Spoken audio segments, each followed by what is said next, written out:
back on Earth on the outside of the JEM, Japanese Experiment Module, that look at different things, the ozone, aerosols, the carbon levels, dust in the particles in the air.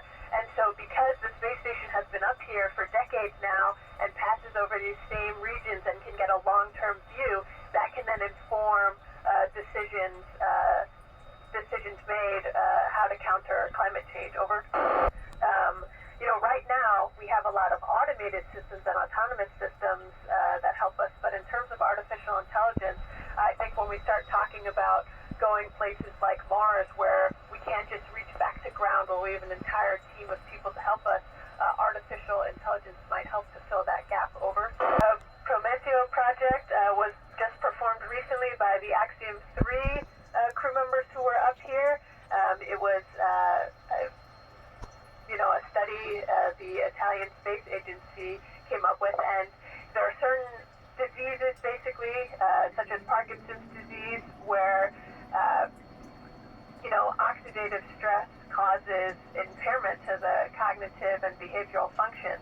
And so this study was looking at how antioxidant nanoparticles could maybe protect the neurons and prevent that degradation of cognitive and behavioral functions. Over. Reuse and recycling are extremely important.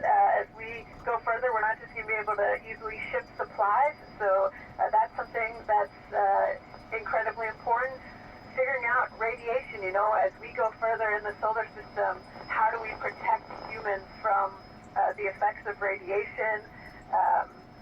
And then also just looking at psychological welfare and how do we handle that stress of being away from our home planet.